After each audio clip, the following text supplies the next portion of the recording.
Hey, welcome back. Welcome if you're new here. Tonight, I am walking my email community through a few practical ways to approach their six-figure remote job search as we head into the new year.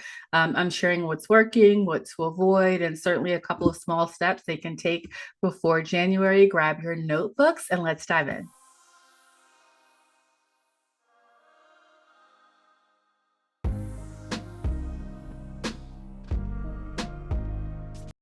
I see some names I recognize. Good afternoon, everyone. Well, good morning, good afternoon, good evening, depending on where you are in the world.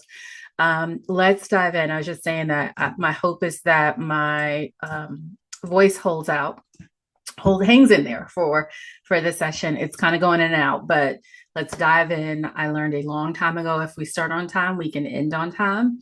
Um, and time is money, someone told me, but that's from years of being in financial services. So I want to talk today about the remote jobs landscape because it has changed. There's a lot of stuff out there. And I want to speak to you. I've got a couple of bullet points, but a lot of what I'll share with you comes from a couple of different perspectives. So, one, I've worked remotely for 15 years.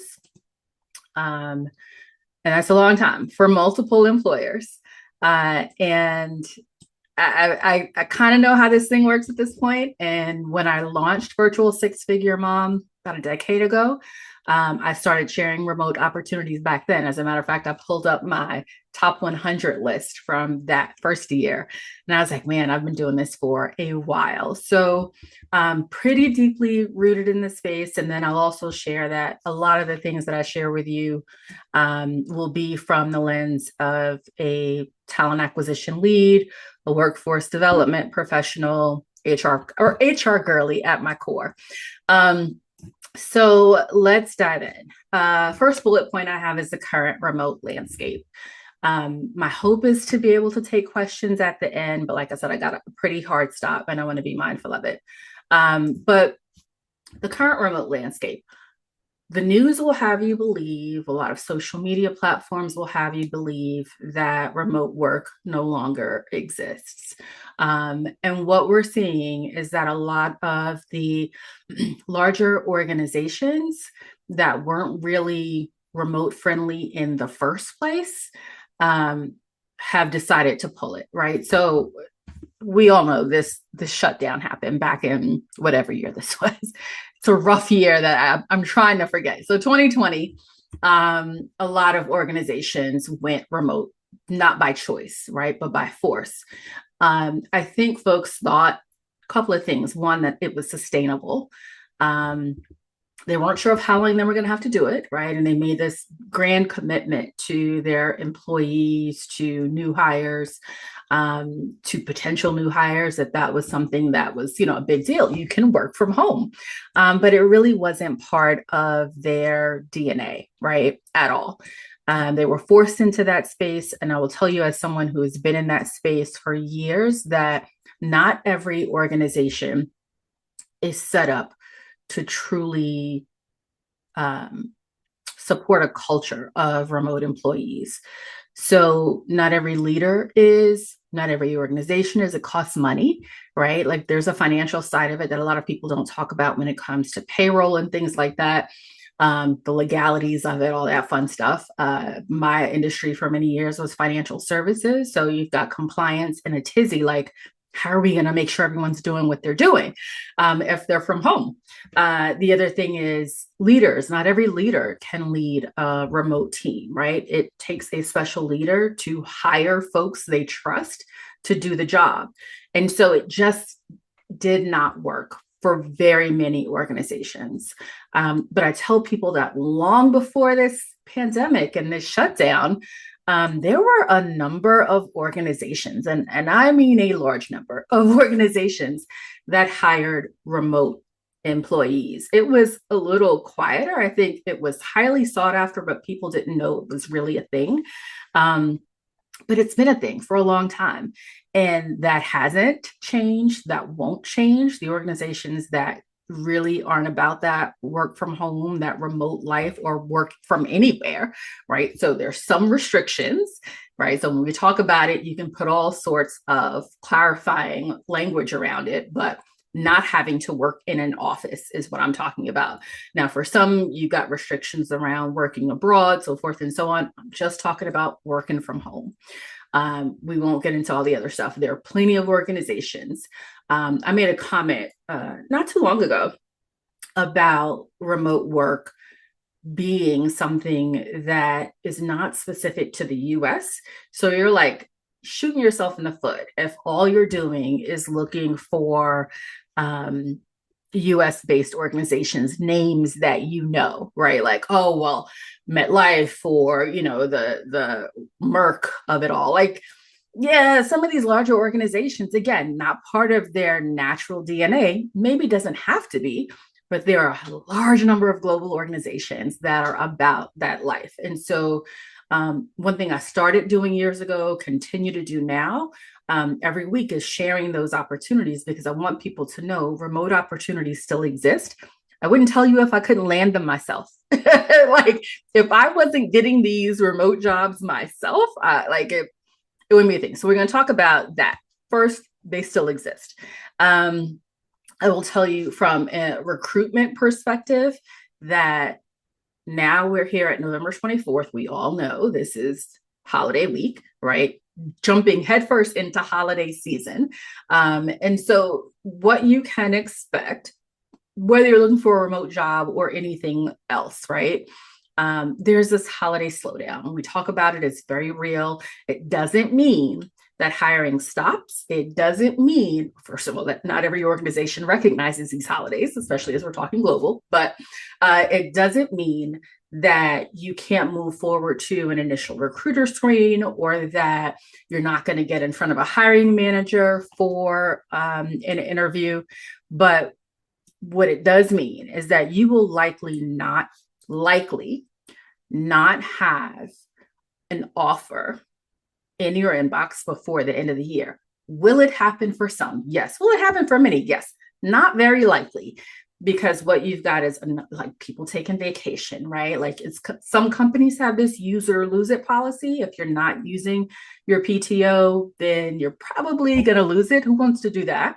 So they wait until the end of the year, or they're so busy throughout the earlier part of the year that now they're like, oh, got to use it. I'm going to be out for the next 2, 3, 4 weeks, whatever it is, right? So point is, still apply for roles. Do not be surprised if you at least move forward to an initial phone screen. Folks are still hiring. January, I would say, is when things will typically pick up. And I'm not going to talk too much about what's going on in America that might get in the way of some of these organizations that don't have more of a global footprint. Yeah, we're not even going to like what I want you to do. Let's be the takeaway. First, organizations are still hiring. 2, don't limit yourself to the organizations that you can rattle off the top of your head, right? There's so many more that you're not thinking of. And if you limit yourself, then you limit yourself. Okay. So there's a list of 100 employers. It's free. I pull it together every year at the beginning of the year, typically first quarter. If you don't have it already, my suggestion is that you download it because I am on vacation from the remote list. So I pull these remote lists every week, like I mentioned, and send it to folks. It takes me a couple of hours. So my process for this, because I've been asked this before, is kind of, where do I find these jobs? As someone who's been doing it for so long, I have pretty large spreadsheets year after year after year. I just add a tab for the new year. It's disgusting. I'm probably going to get rid of a couple of the tabs because I don't typically go back years. But for me, it's nice to see kind of the progression. So I have spreadsheets of organizations that have hired over the years. A couple of resources that I will tell you, I think, serve as a good starting point. One being LinkedIn. A lot of y'all hate LinkedIn, but I think y'all are hating it for the wrong reasons. And we talked about LinkedIn last month, but searching by remote, make sure you are reading the fine print. Make sure you are going to the website of the organization. Make sure you are looking through their about section. Like if there are certain things that are missing, then for me, it would be a hard pass. I know, like when I'm working with my clients, specifically my VIP intensive clients, because those are the ones that I pull remote jobs for. When we are working together, it's like you send me the job and I'm like, it's going to be a hard no. And here's why, right? Like I want you to start doing a little bit more digging, right? If there's no real presence, like there's a problem. Oh my gosh. Okay. Give me 1 second, y'all. Okay. If there's no real presence, then there's a problem. So there are things that we look for together. But LinkedIn is a good place. Um, another place is the ladders, especially if we're talking 6-figure remote jobs. Let me just say this about the ladders and any other one of these aggregate sites. My biggest point of frustration with them is that the roles they share aren't always posted. But here's what you know, and I tell you this when you grab the list of 100 remote employers as well. You know, this organization hires remote employees. So what I want you to start doing is looking at the organization's website. Like, is that a place where you could see yourself working? Right? Like, look at their about page, look at the benefits if that's listed, look at the activity they do. Like, are they doing work in the community? Is that look at the leadership? Because oftentimes there's a whole section for the leadership bio. Like, look at that stuff. If it's a place where you could see yourself working and maybe they just don't have the opportunity you are looking for now, that is a place I want you to add to your list. Put it on your top 10 list, put it on your watch list, whatever you want to call it. You could even have a top 15 list, whatever it is, list it there. And that is a place you want to go back to. So if they have a talent community, join the talent community. I say this often. There are benefits to that. As someone who has leveraged talent communities, right, on the other side, on the recruiter side, if I'm going through a rec that I have, I'm like, okay, well, who in our talent community has already expressed interest for LinkedIn? And I'm going to say it again because I want all of you using LinkedIn, but the right way. For LinkedIn, I want you to go to their, if they have an about page, which they should, or maybe on their jobs page or their insights page. I think there are only 3 places for this to be located. I want you to select I'm interested. So on the recruiter side, when we are doing a search using the tool that we have, which is called LinkedIn Recruiter, which has been around for a very long time, we won't give too much into LinkedIn and how we use it, but if you are looking for a remote opportunity or any other opportunity, quite frankly, selecting that I'm interested kind of puts you at the top of our list when we're doing a recruiter search for candidates for certain roles, right? I'm saying all this, right? There are many pieces to the puzzle when it comes to landing a remote job, as you might imagine, especially if we're talking about a global organization that hires individuals not just within the US. If that's the case, competition is pretty high. Now, I'm saying this, but I'm also going to say it's still very possible to land an opportunity. Yeah, there's competition. There's going to be a competition for every job. Is it still possible? Absolutely. Put your best foot forward, right? So we'll get into all of this. And y'all, I could talk about this stuff until I'm blue in the face. I will tell you, I'm going to try to be mindful of time. I know we're at 15 minutes, but those are things that I want you to do. And I know I'm going through a lot. I will send a recap tomorrow with a couple of the highlights. I'll probably post this video on YouTube as well. So timing, yes, apply. Remote organizations still exist. Might be a little bit slow going now through the end of the year. January is coming, but get in position now so that when it's time to move forward, let's say after the holidays, you are already in the running, right? You already have your application out there. So 6-figure remote job searches. I will tell you that based on my experience on both sides of the table and coaching, so let's say on all 3 sides of the table, it makes sense to have a refined target. Do not just apply for everything that says remote. You're probably going to hate it. So here's the thing, and someone shared this not that long ago. They wanted a remote job because they were sick of the micromanagement. Newsflash, it's probably not going to be what you think it is, right? There are plenty of organizations that hire remote employees that still, struggle with micromanagement. Again, not every organization is built to support employees who are adults, who are professionals, who decide that they want to work from their home office, from their kitchen, whatever it is. Not every organization is built for that. And so there is some management. So I want you to really be intentional about the organizations you apply for. Will you know it before you start? Maybe, right? I want us to start listening to our guts a little bit more. Again, do your research, not just look at the website, but like, what are they posting? Google is your friend. Google the organization. What comes up in terms of news, legal issues they've had, right? Like, go through it. There's a lot of information out there that I will say probably didn't exist on such a grand scale many years ago, but now it's like there's very little that's not out there. I will tell you also, and we won't get into this in too much detail, but when I'm working with clients that have very specific desires, interests, views, expectations, if you want to just Google an organization and their political stance in some cases, do that. There's, again, very little that you won't find. So I want you to do your homework on the front end so that you go into your search with a very laser focused list.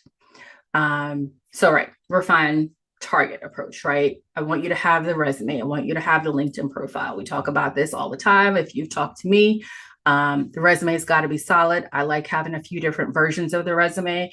I think it makes your life easier.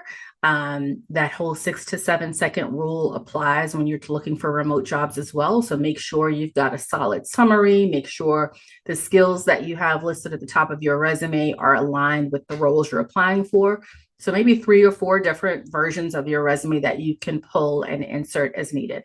In my days of looking for a job, I have had a resume for every application. Not everyone wants to do that. And so I don't think you have to, but I am very particular about keyword alignment because I know how important it is. And if someone on the other end isn't as well seasoned, experienced in your specific industry and your career path, then they may not immediately know there's a connection between your experience and the role they're hiring for if you don't spell it out. So make sure in that summary that it's very clear. Make sure those keywords are very clearly aligned, right? We're not lying, we're not forcing anything, but I just want to make sure the clear alignment is there in that first 6 to 7 seconds. So that is important. And your most recent role, let me say that too. Don't be one of those people who says, Christina, I applied for 100 jobs this month. I haven't heard back. No one's hiring. Like, that mentality will keep you stuck. How many of those 100 jobs did you want? Right? Like, you can't, and you could. I don't subscribe to the idea of complaining about not getting something you didn't really want. So out of those 100, how many did you really want? The other thing I want you to be mindful of is what you ingest during this time, not just what you communicate, not just the output, but what you're taking in. Do not go to, I don't know, LinkedIn and just scroll and start to see people complaining about, you're going to see more and more of it. Every time you engage with someone complaining about the job market, it's tough, but this is not the first tough job market, right? And people are still getting offers and interviews. Every time you engage with that stuff, you will see more of it. And so it will get in here that must be so. No one is getting a job. No one is hiring, especially not remote. And that is not true. I'm going to tell you how I got about 75% of the jobs I've had in my career, which is pretty long career, right? HR is my second career. First was financial services, but 75% of my jobs came from people I knew who knew someone hiring, either their current employer or their previous employer. And they said, oh, Christina might be looking. Oh, Christina is looking. Like whatever it was, that level of let me network my way into an opportunity comes naturally when you nurture the network you have, when people can speak on your behalf, and when people know you are looking. Not everyone needs to know you're looking. Not everyone, because not everyone has your best interest in mind. Not everyone can connect you to opportunities. Make sure you've taken some time to think about those connectors in your life who can help you land your next opportunity. I'm saying a lot, y'all, but again, I could talk about this stuff until I'm blue in the face because it's what I do and have done for a very long time. And I just want to make sure there isn't anyone else waiting in the waiting room. Okay, let's keep going. So some of the biggest mistakes I see, I would say would be applying to anything labeled remote without doing your due diligence, without making sure that this is a company you actually want to work for, right? Because then you end up miserable, pissed. And then what you end up doing is having to hop around because you didn't do your homework on the front end, and you don't want to be that person unless you there are so many thoughts around moving around from one employer to another. I've done my fair share of movement, all justified, all of it justified. But I want you to limit it, right? I don't want you to be someplace for a week or two or a month and you're like, oh, I hate it here, Christina. Well, did we know you were going to hate it on the front end, right? Did the antenna go up during the interview process, right? Was it trash? We start looking at these things, right? Was the job description sketchy? There are things that we want to avoid because we want our next move to really be one of our best moves, right? None of us are getting any younger. So we just want to make sure we're doing the right thing for our own careers. Your resume, you got to make sure, and this is something that I tell people, most of us by now have worked remotely, at least for a period of time, most of us. And that is in large part because of the pandemic. So make sure that your resume reflects that, right? Be it remote, hybrid, whatever it is. When you start putting that location there, and I do that for all, if you worked remotely, even a portion of the time, remote, right? If it was remote and hybrid, remote/hybrid, whatever it was. But you want it to be clear that, listen, I was trusted to work from home at one point, and can be trusted again. A lot of organizations hiring folks to work 100% remote are looking for someone who has done it. The other thing is on LinkedIn, because again, it's not optional. And I say that as a recruiter who uses LinkedIn to find candidates. On LinkedIn, there is a way for you to note that your location, your workplace type, was either remote or hybrid or on-site. Make sure that is updated as well. So take the time and go through your work history in LinkedIn. What else do I want to share with you? I told y'all I had notes, some bullet points. Okay. The holidays. So do not, and you're here now, so it's 11/24. Do not say, okay, let me pick back up on my job search after the holidays. Here's the thing. Recruiters are still working. We may not be able to make hiring decisions independently because we've got members of the hiring team who are kind of in and out of the office for the next few weeks. But recruiters are still working, right? We're still looking for candidates. We're still looking at applications. We're still doing our LinkedIn recruiter searches, right? The work goes on. Slower to make a decision in terms of hiring, but the work goes on. So do not wait because you will be behind the curve. And you know what's going to happen?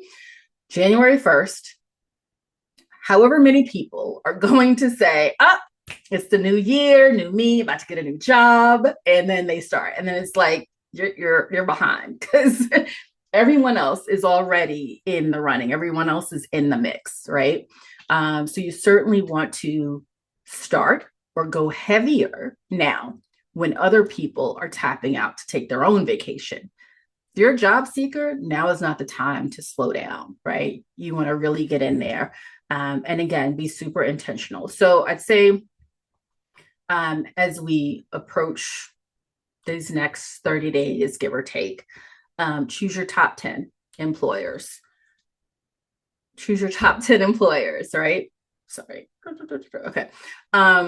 Update your LinkedIn headline. Make sure your LinkedIn, your previous employers reflect remote if you've worked remotely. Make sure you've got your 3 to 4 versions of your resume, más o menos, right? You may want more, or you may decide, Christina, I'm only looking for one type of job. Don't do that. Have those roles identified that would be a good fit for you based on your interests, your skills, your expertise, maybe your education, right? Because not everyone's education aligns with what they want to do next in their career. So have all that lined up, right? Pull together a Google Doc or whatever it is, and just start outlining who are the top 10 that you want to work for. What are the roles you're targeting, right? And then make sure your resume or versions of your resume are aligned with that. And then I want you to really work on your networking. Like, I say the word and people immediately think, let me throw on a suit. And Christina, I'm not going to do that. Listen, I'm not going to do it either. I've worked remotely for 15 years. What you probably won't see me doing is going to a networking event with several copies of my resume. And like, it's just not my thing. But my network has professionals in it, right? Those are relationships that I nurture, right? Those are people who will speak on my behalf when an opportunity presents itself, right? There have got to be people who you've made a great impression on over the years who would say, you know what? That would be a great person for you to hire, manager. Like you got to start just the way to do it. I'm telling you, because there's so much noise and because the market is so different right now, challenging, we could say that, but different. And it requires a different approach. Can you still get a job by just applying? Absolutely. Tell people that all the time. Absolutely. Will your chances increase if you know someone who knows someone? Absolutely. So consider that, right? What your network looks like. This is the holiday season. Shoot that text message off and say, hey, how are you and the family doing? Because you genuinely care, because this is someone you interacted with. Like, nurture the network before you need the network. I feel like that should be on a mug or something. Keep your applications going. All right. So that's it. Start on time. We're going to end on time. So 7:59 p.m. Eastern time. We got about 1 minute. I will say, if you have not done so already, drop the 2025 or grab the 2025 list. The weekly remote jobs email is on vacation for the rest of the year. So make sure you grab that. I think I put it in the chat. I will drop it in the chat again. If you are like, Christina, I need you to look at my resume. I need you to look at my LinkedIn. I could use your help pulling a few remote jobs, like what's available for me. A clarity session is your best bet. If you are like, and I like options for everybody. If you are like, Christina, couple of things. I want to do this independently. Like, what's the best way to do that? There's a job search assistant that I created in ChatGPT, if that's your thing, because different strokes for different folks. Who am I to judge? So I poured a lot of what's in my head into this GPTA that I call it. And that has been super useful for a lot of folks who want to try it independently. So you've got a couple of options. You've got the free list. You've got the Christina, can I get an hour of your time? And let's put together my individualized action plan so I can run with it. And then, and I haven't shared this yet. I think I'm going to share it Wednesday, maybe tomorrow, that I am relaunching the accelerator. So we had it last year. It's coming back again. That's the group program. I'm taking 10 people starting January. There will be a Black Friday deal. But I'm excited about it because I built out a whole 12 module course that is optional. You can use that, but we will meet every week for 6 weeks. And then there's open office hours every other week. So more to come on that. I hope you enjoyed that session. Of course, if you want more support with your job search, join my email community below, or book a clarity session for some tailored advice and a structured action plan to help you move the needle forward. Of course, if you haven't downloaded my list of 100 companies hiring remote employees yet, the link is also down there. Of course, before you go, comment, like, share, and subscribe, and I'll see you in the next video.